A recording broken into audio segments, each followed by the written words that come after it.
Ya, Assalamualaikum warahmatullahi wabarakatuh.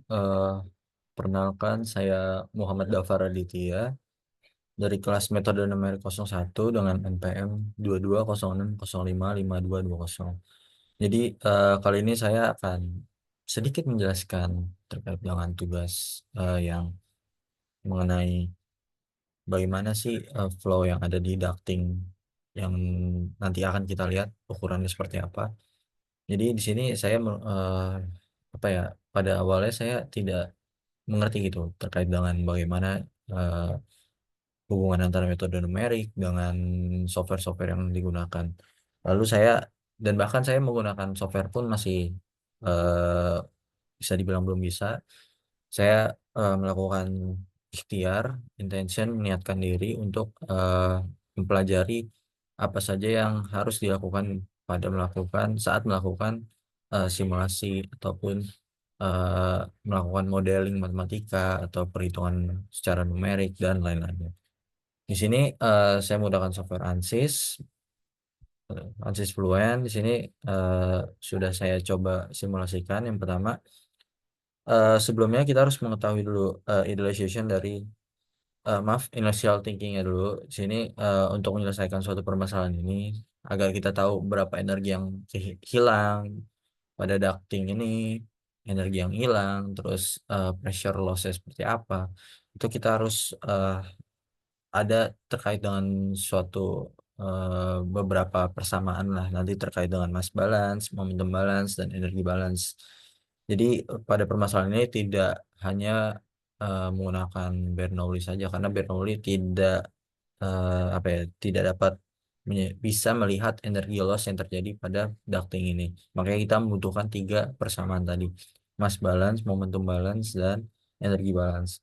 Selanjutnya kita melakukan idealization, pemodelan seperti apa sih permasalahan ini. Kita harus eh, mengkondisikan bahwa yang terjadi pada ducting ini haruslah steady dalam dalam apa ya, dalam range waktunya dia harus steady.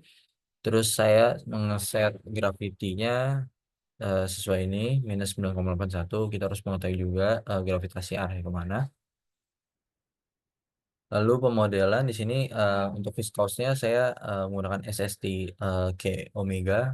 Ini terkait dengan turbulensinya nanti. Untuk pemodelan sudah, lalu kita ke material. Material yang digunakan pada aliran ini adalah fluid ataupun bisa dibilang air, water liquid. Kenapa harus water liquid? Karena di sini saya mengasumsikan fluida ini incompressible gitu. Jadi saya eh, me- mengasumsikan ini adalah air gitu. Oke, selanjutnya setelah idealization kita masuk ke instruction set. Oke, sebelum masuk ke instruction set, di sini saya mendefinisikan dari boundary wallnya yang mana, inletnya yang mana, outletnya yang mana. Jadi kita harus mendefine tiga tiga apa ya, tiga hal tersebut sebelum kita melakukan simulasi. Yang pertama sebenarnya kita harus memodelkan dulu, harus harus sudah punya gambarnya dulu, modeling CAD ataupun 3D-nya. Setelah itu kita lakukan meshingnya, oke, bla bla bla. Setelah meshing kita masuk ke eh, apa ya, software Fluent ini. Kita di sini saya melakukan dengan metode simple yang mana bisa dilihat di gambar. Lalu untuk residualnya di sini 1E pangkat in 4. Setelah kita itu saya harus menginisialisasi dulu kecepatan yang ada di fluida ini awalnya berapa. Saya di sini mengasumsikan bahwa fluida yang masuk itu adalah sebesar 2 meter per second. Lalu kita harus di sini saya harus men-setting apa saja yang mau saya cari. Di sini solution anime. Saya melakukan menyeting agar bisa terlihat animasinya juga. Di sini saya ingin mencari total pressure dan velocity. Selain itu nanti saya bisa juga mendapatkan bentuk kontur dari path line-nya, alirannya. Oke, saya tadi melakukan iterasi sebanyak 1.000 kali. yang mana ini adalah hasil dari grafik scale residualnya. Saya men-setting di 1E pangkat min 4. Sudah selesai diiterasi, nanti bisa dilihat eh, hasilnya seperti apa. Di sini bisa dilihat eh, ini dari secara visualnya. Untuk kontur satu ini adalah kontur dari velocity-nya. Bisa dilihat ini fluida ketika masuk. Nah, ketika di penyempitan ducting dia mengalami apa ya, peningkatan kecepatan gitu. Bisa dilihat di sini kisaran 5,59 meter per second. Padahal inputnya kan dua awalnya. Karena penampangnya mengecil, tapi karena ducting ini eh, tidak memiliki kemiringan, maka dia nanti akan terjadi pressure loss. Bisa dilihat di sini. Pressure loss-nya sangat-sangat ekstrim, di mana di sini bisa dilihat terjadi pressure loss di siku ini karena ductingnya tidak memiliki kemiringan. Oke, langsung saja kita lihat animasinya seperti apa. Kita buka animasinya. Ini untuk velocity. Bisa dilihat ini fluida,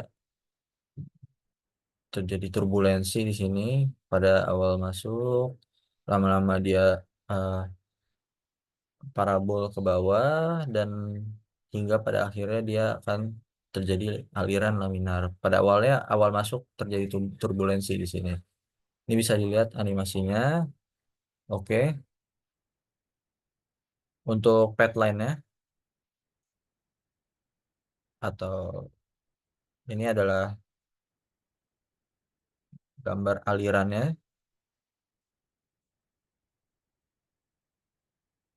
Ya, ini bisa dilihat nih gambar alirannya. Terjadi awalnya terjadi turbulensi, lalu ya seperti ini. Masuk, terus masuk ke penyempitan, lalu keluar, dia agak condong ke bawah, parabol. Mungkin itu aja. Itu saja dari saya. Semoga bermanfaat. Jika ada yang ditanyakan ataupun ada yang bingung ataupun bagaimana, bisa komen. Kita sama-sama belajar di sini untuk saling menyempurnakan ilmu. Baik, itu saja dari saya. Kurang lebih mohon maaf. Wassalamualaikum warahmatullahi wabarakatuh.